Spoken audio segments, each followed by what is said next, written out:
Hello students, I'm again back with part 2 of chapter number 5, Natural and Man-Made Disasters. Students, I hope you all have seen part 1 of this chapter. If not, do watch it because in that part we have completed all the natural disasters. सारे natural disaster हम part 1 में complete कर चुके हैं बेटा. Part 2 में हम discuss करेंगे man-made disasters को. अब बेटा man-made as its name suggests नाम से ही पता चल रहा है बच्चा कि ये वो डिजास्टर्स होंगे जिनके पीछे कहीं ना कहीं कौन रिस्पॉन्सिबल होगा? मैन. ठीक है. अब मैन लिखने का मतलब यहाँ पर इसको जेंडर स्पेसिफिक करना नहीं है कि सिर्फ आदमी है ना. इट मीन्स पूरी ह्यूमन काइंड, भले मेल है फीमेल है, मतलब ये डिजास्टर्स जो होते हैं इनका कहीं कारण ह्यूमन बीइंग होते हैं. वो मेल भी हो सकता है, फीमेल भी हो सकता है. ठीक है. तो मैन मेड डिजास्टर्स जो होते हैं ये वो डिजास्टर होते हैं जहां पर कौन रिस्पॉन्सिबल होता है? ह्यूमन इंटेंट, है ना. कई बार नेग्लिजेंस और कई बार गलती, कई बार वो चीज़ों पे ध्यान नहीं दे पाता है, कई बार उससे गलती हो जाती है, एरर हो जाती है, और कई बार उसका इरादा भी होता है. ठीक है. जैसे अगर यूनाइटेड स्टेट्स ऑफ अमेरिका ने हिरोशिमा और नागासाकी पे बॉम्बार्डिंग की तो वो एक पर्पस से की ना, कि वो जापान को वर्ल्ड वॉर 2 में हराना चाहते थे, है ना. तो कई बार ह्यूमन इंटेंट भी होता है, कई बार उसकी नेग्लिजेंस होती कि भाई उसे पता ही नहीं होता कि उसके ऐसे करने से ऐसे हो जाएगा, और कई बार गलती भी हो जाती है. ठीक है. तो जो मैन मेड डिजास्टर होते हैं ये वो डिजास्टर हैं जिनके लिए ह्यूमन रिस्पॉन्सिबल है. कई बार उसके इंटेंशन होते हैं कि मुझे कुछ गलत करना है, कई बार उसकी नेग्लिजेंस होती है, और कई बार उससे गलतियां हो जाती हैं. ठीक हुई बात. Man made disaster can be both intentional and unintentional. बेटा फिर से मैं वही एग्जांपल दूंगी कि नागासाकी हिरोशिमा पे जो बॉम्बार्डिंग की गई वो इंटेंशनली थी, और कई बार कुछ डिजास्टर ऐसे भी हो जाते हैं ह्यूमन बीइंग से कि उनका इंटेंशन नहीं होता है कि वो कुछ गलत करना चाह रहे, पर वो हो जाता है. तो इंटेंशनली भी हो सकते हैं, अनइंटेंशनली भी. अब बेटा इंटेंशनली हो या अनइंटेंशनली हो, ह्यूज लॉस ऑफ लाइफ भी होता है. मैन मेड डिजास्टर से प्रॉपर्टी का भी लॉस होता है. ये सिर्फ हमारी मेंटल और फिजिकल कंडीशन को ही खत्म नहीं करता, सोशल वेल बीइंग को भी बर्बाद करके रख देता है. It further affect persons mental physical and social well being. Mentally हम फिट नहीं रह पाते, फिजिकली हम फिट नहीं रह पाते, और सोशल वेल बीइंग तो पूरी तरह खत्म हो ही जाती है. बेटा 6 अगस्त और 9 अगस्त को 1945 में यूनाइटेड स्टेट्स ऑफ अमेरिका ने बॉम्ब गिराए. किसके ऊपर बॉम्ब गिराए बेटा? जापान के 2 शहर, एक है हिरोशिमा और दूसरा है नागासाकी. ठीक है. इन पे बॉम्ब गिराए. अब बॉम्ब गिराए थे 1945 पे, पर आज तक वहां पर इकोलॉजिकल बैलेंस प्रॉपर वापस से बन नहीं पाया है. आज भी वहां पर जो बच्चे बॉर्न होते हैं उनमें कुछ ना कुछ डिसेबिलिटी होती ही है. ठीक है. तो 1945 50 साल में एक बॉम्ब का इम्पैक्ट कम नहीं हो पाया है. तो आप सोचो कि कैसे ये हमारी मेंटल फिजिकल और सोशल वेलबींग को खराब करके रख देता है, भले ही वो कोई भी मैन मेड डिजास्टर हो. यहाँ पर मैंने बॉम्ब का एग्जाम्पल लिया है, एटम का एग्जाम्पल लिया है, बाकी भी बहुत सारे डिजास्टर ऐसे हैं जो हमें बहुत बुरी तरीके से परेशान कर सकते हैं. Now reasons of man made disasters. पहला है इग्नोरेंस. 52% इग्नोरेंस की वजह से ऐसा होता है. कई बार हमें पता ही नहीं होता कि ये जो काम हम करने जा रहे हैं इसके क्या क्या कॉन्सिक्वेंसेस हो सकती हैं, तो इस वजह से भी हो जाते हैं मैन मेड डिजास्टर. अनअवेयरनेस, हमें पता ही नहीं है ना, हम अवेयर ही नहीं है उस चीज से. 20% उस वजह से होते हैं. इलिटरेसी, क्योंकि हमें प्रॉपर एजुकेशन नहीं मिला है भाई किस चीज़ को कैसे ऑपरेट करना है, इस वजह से हो जाते हैं. और कई बार केयरलेसनेस, आप बहुत ज़्यादा जितनी प्रिकॉशन उस पर्टिकुलर काम के लिए रखनी चाहिए थी आप वो नहीं रखते हैं, तो भी मैन मेड डिजास्टर्स हो सकते हैं. चलो examples of man made disasters. तो पहला तो न्यूक्लियर डिजास्टर होगा, है ना, जो नागासाकी हिरोशिमा पे हुआ. Then chemical disaster, radiological disaster, terrorism जो आज सबसे बड़ी कॉमन प्रॉब्लम है. देखो न्यूक्लियर बॉम्ब्स के तो इक्के दुक्के केस देखने को मिलते हैं, ठीक है, पर टेररिज्म आज हर कंट्री के लिए एक मेन प्रॉब्लम बन गया है. ये भी मैन मेड ही होता है ना.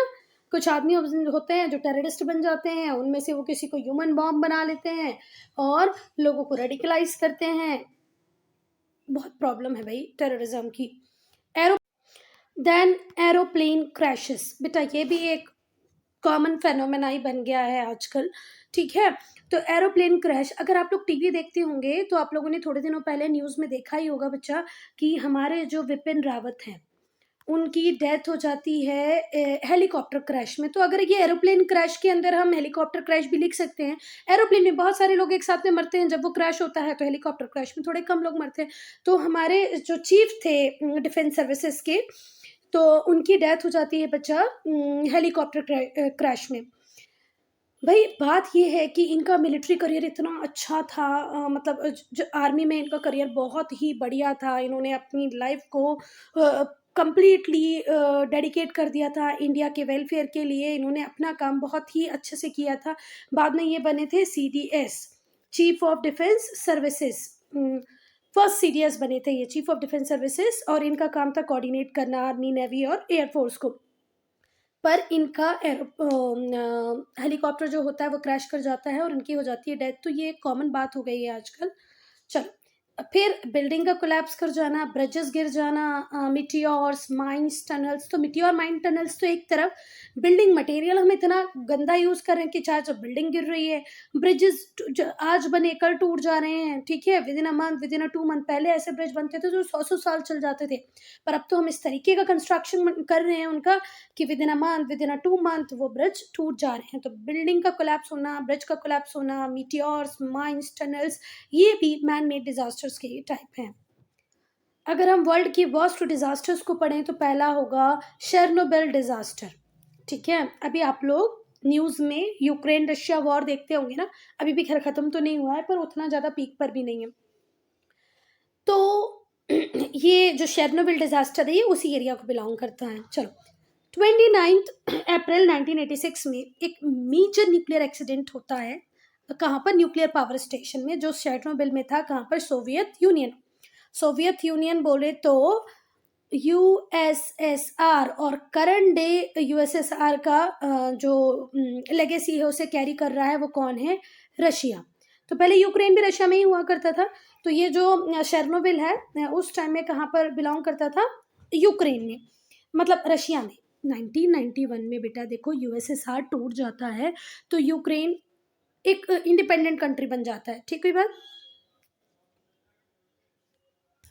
अच्छी इंफॉर्मेशन है, यहीं से लर्न करके चलो। तो USSR जब टूटता है बेटा 1991 में, तो इससे 15 कंट्रीज बनती है और 15 कंट्रीज में से एक होता है यूक्रेन। तो पहले ये जो शेरनोबिल था ये सोवियत यूनियन का ही पार्ट था, USSR का पार्ट था। बाद में जब यूक्रेन इंडिपेंडेंट हो गया तो ऐसा कहते हैं ना कि आज मॉडर्न डे में ये कहाँ पर होगा? शेरनोबिल वाले प्लांट की अगर आप बात कर रहे हो तो यूक्रेन की बात कर रहे हो। ठीक है, जैसे अगर हम बोले कि इंडस वैली सिविलाइजेशन कहाँ पर थी, तो ये इंडिया में ही होती है। पर बाद में 1947 में इंडिया और पाकिस्तान डिवाइड हो गया, है ना। तो जब इंडिया और पाकिस्तान डिवाइड हो गया तो आज हम ये थोड़ी बोलेंगे कि इंडस वैली सिविलाइजेशन सिर्फ पाकिस्तान की है या सिर्फ इंडिया की है। आज हम कुछ स्टेट्स, कुछ एरियाज को बोल सकते हैं कि भैया ये इंडस वैली सिविलाइजेशन के एरिया है, ये पाकिस्तान में है। पर पहले तो पाकिस्तान था ही नहीं। तो वैसे ही पहले यूक्रेन एक इंडिपेंडेंट नेशन नहीं होता था। तो जो शेरनोबिल प्लांट था वो कहाँ पर था? सोवियत यूनियन में। ये क्यों हुआ? क्योंकि जो रिएक्टर था बच्चा वो मेल्ट डाउन कर गया। और ये मेल्ट डाउन क्यों हुई? क्योंकि जो कूलिंग सिस्टम था रिएक्टर का वो फेल कर गया। जब आप इतनी रिएक्टिव गैसेस के साथ काम कर रहे होते हैं तो आपको कंटिन्यू कूलिंग ज़रूरी होती है। ठीक है, तो हुआ क्या कि ये रिएक्टर में जो कूलिंग सिस्टम था वो फेल हो गया। ठीक है, अब जैसे ही कूलिंग सिस्टम फेल हुआ तो पूरा के पूरा रिएक्टर मेल्ट डाउन हो गया। And the radio active core unit heats up to their melting point. और जो रेडियो एक्टिव कोर था वो इस हद तक उसका टेम्परेचर बढ़ गया कि वो कहाँ पहुंच गया? अपने मेल्टिंग पॉइंट तक पहुंच गया। फिर से सुनो, ये जो शेरनोबिल में प्रॉब्लम कहाँ आई? क्योंकि यहाँ पर रिएक्टर मेल्ट डाउन हो गया। अब रिएक्टर मेल्ट डाउन क्यों हो गया? क्योंकि कूलिंग सिस्टम खराब पड़ गया था। ठीक है, हर रिएक्टर में कूलिंग सिस्टम कंटिन्यूअसली काम करता रहता है। अब कूलिंग सिस्टम जैसे ही काम करना बंद कर दिया तो जो रेडियो एक्टिव कोर था वो इतना ज़्यादा गर्म हो गया कि वो मेल्टिंग पॉइंट तक आ गया। और इस वजह से मैसिव अमाउंट में रेडियो एक्टिविटी या रेडियो गैसेस रिलीज होने लग गई है एटमॉस्फेयर पे। डजन्स ऑफ डेथ हुई with in a first few days, months and year letters. किसी को कैंसर हो गया इसकी वजह से, किसी को दूसरे डिसीजेज हो गई, किसी को लंग इन्फेक्शन हो गया, किसी को ब्रोंकाइटिस जैसी प्रॉब्लम आने लगी, किसी को रेस्पिरेटरी डिसऑर्डर हुआ। ठीक है, तो बात ये थी कि एक छोटी सी गलती, वो गलती थी कि कूलिंग सिस्टम कैसे बंद हो गया, आपको ध्यान रखना चाहिए था। उस कूलिंग सिस्टम के बंद होने से मेल्टिंग पॉइंट इतना ज़्यादा बढ़ गया कि रेडियो एक्टिव गैस रिलीज़ होने लगी हमारे एनवायरनमेंट में, जिसकी वजह से जल्दी ही बहुत सारी डेथ हो गई। साथ ही साथ सालों तक इसके इम्पैक्ट से लोग मरते रहे, किसी को कैंसर हो रहा था, किसी को दूसरी और डिसीजेस हो रही थी। जो रेडिएशन का इफेक्ट होता है वो आपको ऐसा नहीं पता चलेगा। कुछ केसेस में तो ऐसा पता चलेगा कि तुरंत पता चल गया आपको, कुछ केसेस में आपको साल भर बाद, 2 साल बाद पता चलता है कि यार मेरे बॉडी में जो जो प्रॉब्लम हो रही है ये रेडिएशन की वजह से हो रही है। ठीक है, ऐसे कहा जाता है, ये बिलीव है कि जो रेडिएशन है उसका इम्पैक्ट आने वाले 70 ईयर्स तक रहता है थ्रू द फूड चेन।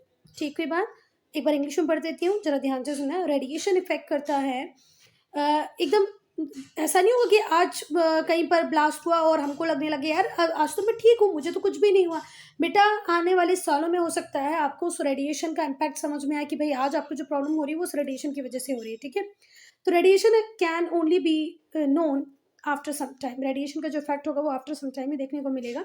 ऐसा बिलीव किया जाता है कि जो रेडिएशन का इम्पैक्ट है ये उस पर्टिकुलर एरिया को आने वाले 70 सालों तक इम्पैक्ट करता रहता है थ्रू फूड चेन।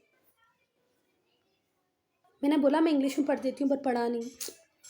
चलो, for now Chernobyl once a fertile area bears a deserted look.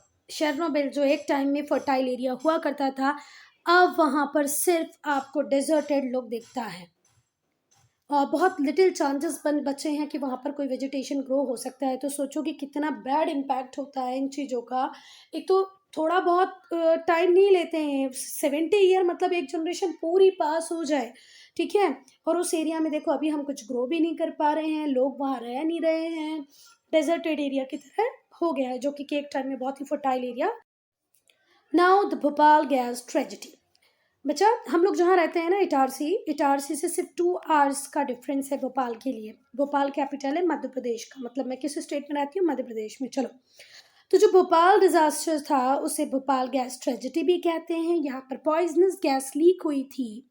ये इंसिडेंट कहाँ का है? इंडिया का है भाई, हमें पता है कि इंडिया का है। It is considered the worst industrial chemical disaster. इसे केमिकल डिजास्टर की कैटेगरी में डाला जाता है बच्चा। जो हमने शेरनोबिल का केस पढ़ा वो एटॉमिक डिजास्टर था, और जो भोपाल गैस ट्रेजेडी है ये केमिकल डिजास्टर की कैटेगरी में इसको हम पढ़ेंगे। ये वर्स्ट इंडस्ट्रियल केमिकल डिजास्टर था। इसमें पॉइजनस गैसेस लीक हुई और उन गैसेस की वजह से बहुत ज़्यादा हुए लॉस। सच में बहुत ज़्यादा लॉस हुए थे। 2 दिसंबर की रात थी, ईयर था 1984। जो यूनियन कार्बाइड इंडिया लिमिटेड थी, UCIL, union carbide India limited, ये एक पेस्टिसाइड प्लांट था। पेस्टिसाइड का मतलब पता है ना, वो क्या कहते हैं, चीज़ होती है जो हम खेतों में स्प्रिंकल करते हैं कीड़ों को मारने के लिए, वो होता है पेस्टिसाइड, है ना, पेस्ट को मारने के लिए जो यूज़ होता है पेस्टिसाइड। तो वही प्लांट था भोपाल में, है ना, यूनियन कार्बाइड इंडिया लिमिटेड। ये United states of America based था। तो इस प्लांट में 2 दिसंबर की रात में, और वो भी मिडनाइट में, क्या हुआ, पॉइजनस गैसेस रिलीज होने लगी। ये प्लांट कहाँ पर था? भोपाल। भोपाल का कैपिटल है मध्य प्रदेश का। 50,000 people were expose two methyl isocyanate. जो गैस रिलीज हुई थी जिसे हम पॉइजनस गैस कह रहे हैं, उस गैस का नाम है मिथाइल आइसोसाइनाइड गैस, और इसके अलावा दूसरे केमिकल्स। ठीक है, लगभग 50,000 लोग एक्सपोजर में आ गए थे इस गैस की।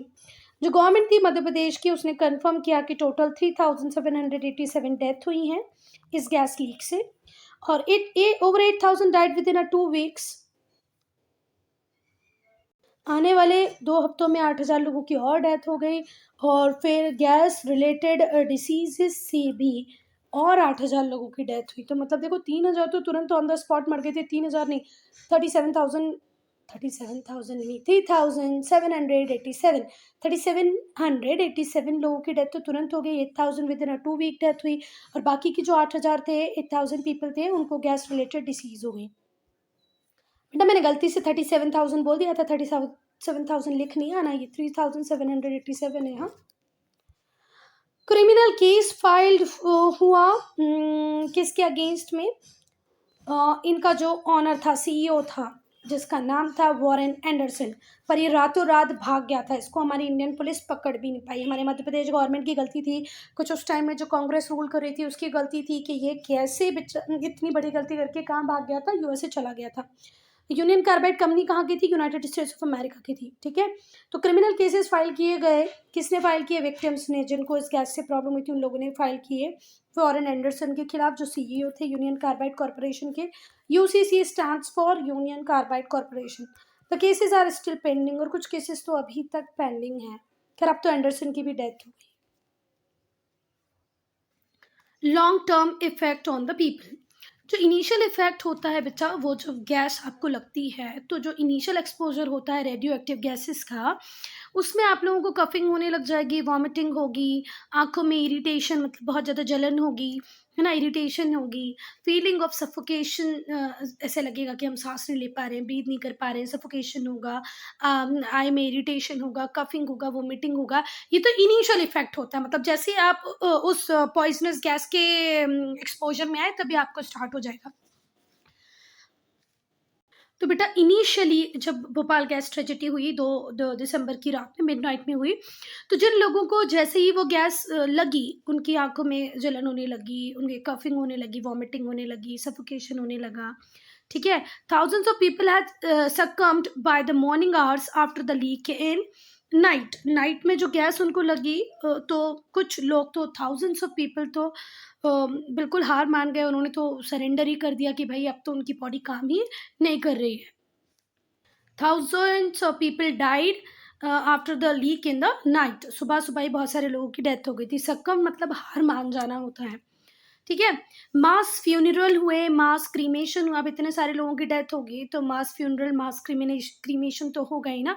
इकट्ठे लोगों को आग में जलाया जा रहा है, डेड बॉडीज जलाई जा रही थी। कुछ बॉडीज को नर्मदा रिवर में भी डंप कर दिया गया। More than 1,70,000 people were treated at hospital. और भाई बहुत बड़ी बात है बेटा कि आप जहाँ देख रहे हो वहाँ पर फ्यूनरल हो रहा है, क्रीमेशन हो रहा है, डेड बॉडीज नर्मदा रिवर में डंप कर दी गई है। ये भी बहुत गलत बात हुई थी कि आप एक जो रिवर नर्मदा जो प्योर वाटर का सोर्स है, इतने लोगों को सिटी एरिया में पानी सप्लाई होता है इसी रिवर से, वहाँ पर हमने बहुत सारी डेड बॉडीज को डंप कर दिया था।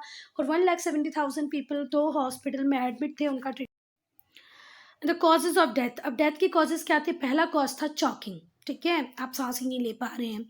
Then reflex organic circulatory collapses and pulmonary oedema. Pulmonary oedema होने लग गया, रिफ्लैक्स ऑर्गेनिक सर्कुलेटरी कोलैप्स होने लगा, पूरा सर्कुलेटरी सिस्टम कोलैप्स करने लग गया, चोकिंग होने लग गए, जिस वजह से डेथ होने लगी। ये देखो इस तरीके से डेड बॉडीज रखी हुई हैं। फिर ये बच्चा है जिसे प्रॉब्लम हुई है। Disasters effect of Bhopal gas tragedy. बेटा जिन लोगों की भी डेथ हुई इस भोपाल गैस ट्रेजेडी में, तो उनकी ऑटोप्सीज हुई। ऑटोप्सीज को आप और सिंपल लैंग्वेज में पोस्टमार्टम बोल सकते हैं।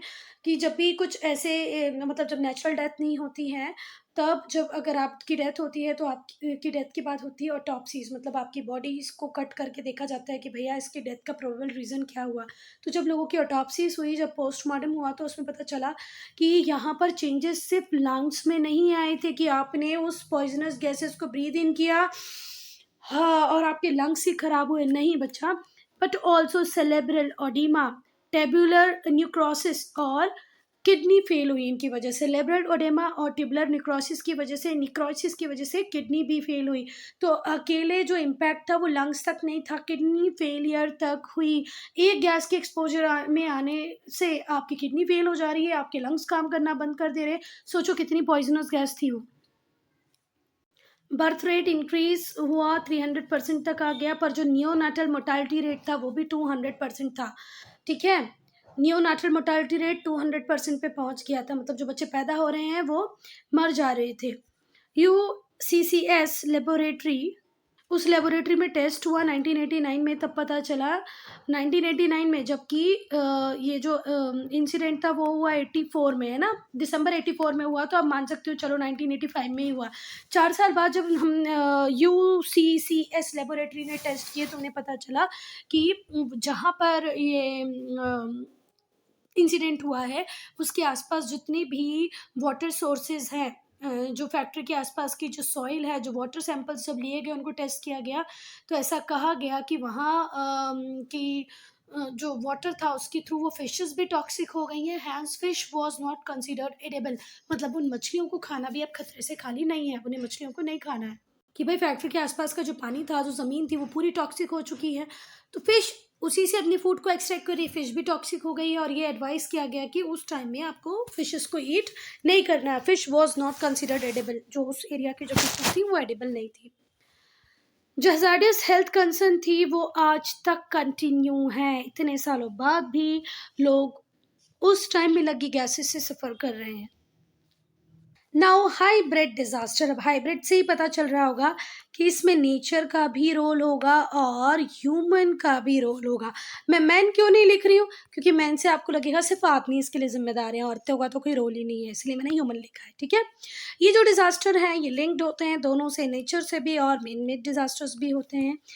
ह्यूमन जब इंटरफेयर करता है नेचुरल सराउंडिंग से, नेचुरल एनवायरनमेंट से, इस हद तक जब वो इंटरफेयर करे कि उसके इंटरफियर करने से कोई डिजास्ट्रस कॉन्सिक्वेंसीज हो जाए। ठीक है, तो ह्यूमन बीइंग इंटरफियर करता है बच्चा नेचुरल एनवायरनमेंट के साथ, कई बार इस एक्सटेंड तक कर देता है कि उसकी जो एक्टिविटीज़ होती हैं उसका डिजास्ट्रस कॉन्सिक्वेंसीज होती हैं ह्यूमन बीइंग के खुद के लिए। ठीक है, indiscriminate cutting down of the forest, forest को बिल्कुल आँख बंद करके बिना सोचे समझे आप जब काटते जा रहे हो, ये भी नहीं सोच रहे हो कि ये हमें ऑक्सीजन देते हैं, ये रेन लेके आते हैं, ये हमें यूजफुल प्रोडक्ट्स देते हैं, नहीं, ये बिना सोचे समझे आप जब पेड़ों को काट दो, रैपिड इंडस्ट्रियलाइजेशन करो, एक तो पेड़ काट रहे हो जो कार्बन को बहुत क्वांटिटी में यूज़ कर लेते हैं फोटोसिंथेसिस में, उनको तो कट कर दिया, बड़ी सारी फैक्ट्रीज लगा दी जो कार्बन एमिशन कर रही है। और बेटा कार्बन एमिशन से होती है ग्लोबल वार्मिंग, वर्ल्ड टेम्परेचर बढ़ रहा है, फिर गर्मी से हम लोग परेशान हैं। चलो, and discriminate exploitation of natural resources, बिना सोचे समझे नेचुरल रिसोर्सेज को एक्सप्लॉइट करते जा रहे हैं अपनी ग्रीड्स को पूरा करने के लिए। रैपिड इंडस्ट्रियलाइजेशन हो रहा है, अब रैपिड इंडस्ट्रियलाइजेशन हो ना बेटा, तो फॉरेस्ट आपको और ग्रो करना है, आपको एफॉरेस्टेशन करना है, पर हम उसको उल्टा कर रहे हैं, हम तो डिफॉरेस्टेशन करते जा रहे हैं। तो इस सब का बैड इम्पैक्ट हमारे लाइफ पे होगा ही होगा। इसकी वजह से होगा greenhouse effect, greenhouse effect से क्या बढ़ती है ग्लोबल वार्मिंग। और greenhouse these actions have cause greenhouse effect that has brought about intense flood due to global warming, global warming की वजह से जो हमारे ग्लेशियर्स हैं वो भी मेल्ट होते जा रहे हैं बेटा, जैसे ही वर्ल्ड का टेम्परेचर बढ़ते जा रहा है तो जो ग्लेशियर्स हैं उस बड़े टेम्परेचर के कारण वहाँ पर भी क्या हो रहा है, आइस मेल्ट होती जा रही है, जिसकी वजह से इंटेंस फ्लड आ रही है, टेम्परेचर बढ़ता जा रहा है, स्पेशली कहाँ पर, नॉर्थ इंडिया में।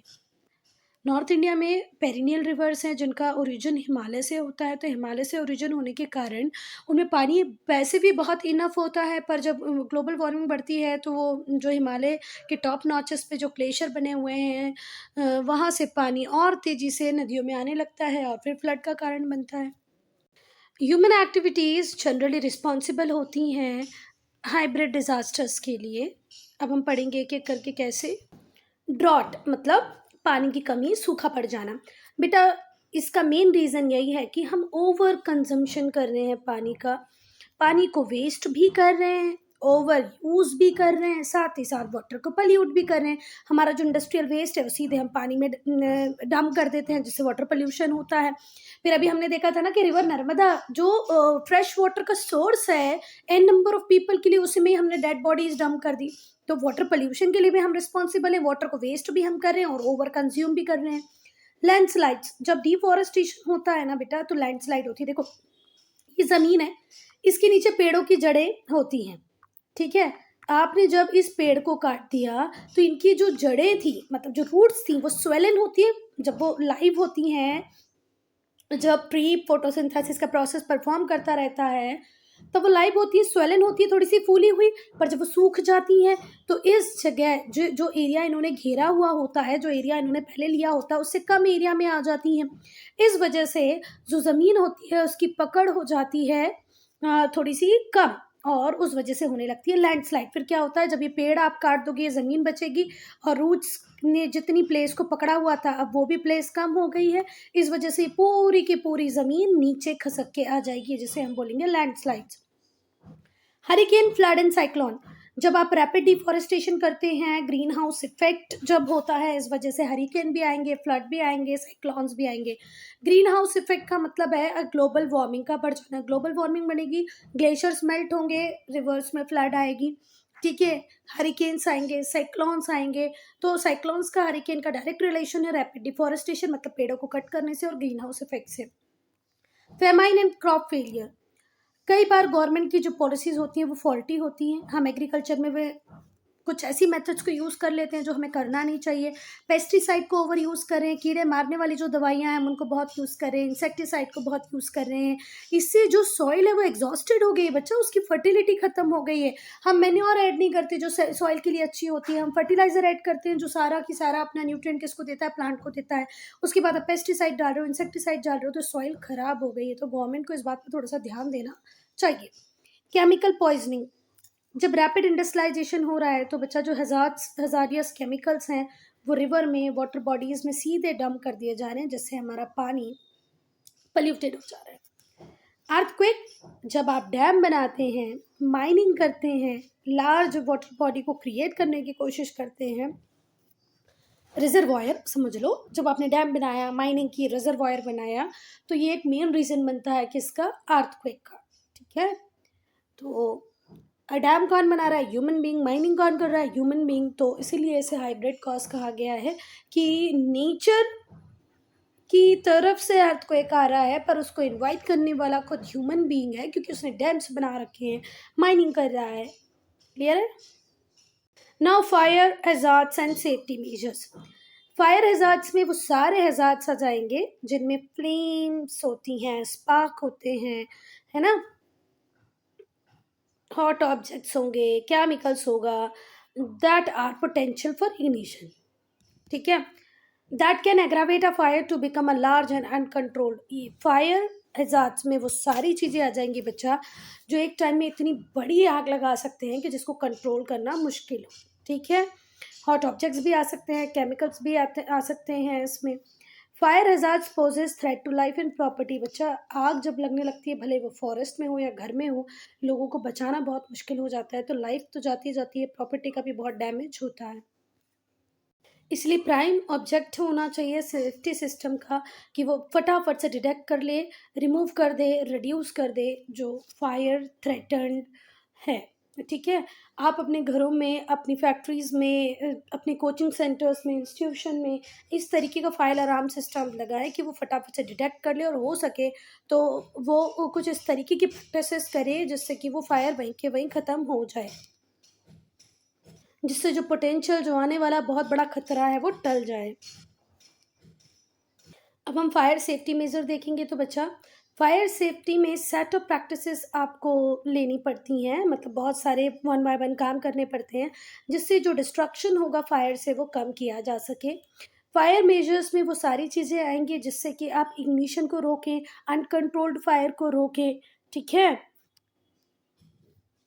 और आपको ये भी करना पड़ेगा कि आगे कोई ऐसा काम ना हो जिससे डेवलपमेंट हो, है ना, इफ़ेक्ट फायर का और ज़्यादा बढ़ जाए, ऐसा भी कुछ नहीं करना है। तो वन बाय वन आपको बहुत सारे काम ऐसे करने पड़ेंगे फायर सेफ्टी मेजर्स के लिए कि जिससे फायर बिल्कुल भी अनकंट्रोल्ड ना हो। एक बार पढ़ के देखें।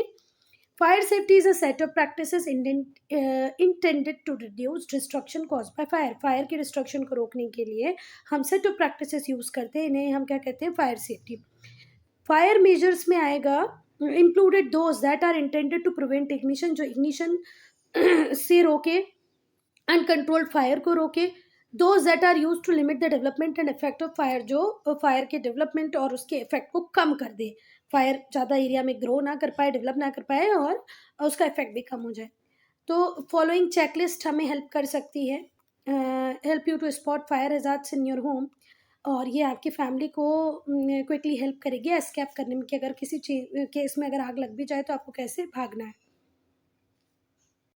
तो ये इमेज है बेटा, यहाँ पर ये जो भी कुछ लिखा है ये वीडियो में मतलब जो क्लिक किया उसमें बिल्कुल भी क्लियर नहीं है, तो इसको आप लोग अपने हिसाब से देख लेना। पहला तो आप लगा लें smoke detector. Put smoke alarm detectors in strategic location in your home. अगर आपके घर में कहीं लगता है आपको कि आग लगने का खतरा हो सकता है इस पर्टिकुलर एरिया में, तो वहाँ पर स्मोक डिटेक्टर लगा दें। जैसे कि किचन में, बेडरूम्स में, फायर प्लेसेस और स्टोव्स की जगह में स्मोक डिटेक्टर लगा दें कि कहीं पर भी धुआं आए तो वो डिटेक्ट करके सायरन बजने लग जाए। फायर प्रिवेंशन स्ट्रेटेजी का यूज़ करें, फायर एक्सटिंग्विशर रखें किचन में और उसे चेक करते रहें। फिर चिल्ड्रंस को ये सिखाएं कि भाई सेफ्टी रूल्स क्या हैं। जब आप मैचेस का यूज़ कर रहे हो, मतलब मैच बॉक्स का यूज़ कर रहे हो, फायर के साथ में अगर कोई काम कर रहे हो, electrical outlets, electrical cords, stoves, chemicals, इन सब के बारे में बच्चों को सेफ्टी रूल हमें पहले ही सिखा देने चाहिए कि इलेक्ट्रिक अप्लायंसेस के लिए भी, इलेक्ट्रिक अप्लायंसेस से भी आग लग सकती है ना, केमिकल्स से भी लग सकती है, तो ये बच्चों को पहले ही आप सिखा दें। फैमिली फायर ड्रिल्स, अगर आपने सिंचन देखा होगा ना, तो सिंचन में अर्थक्वेक ड्रिल दिखाई थी, एक बार फ्लड ड्रिल भी दिखाई थी।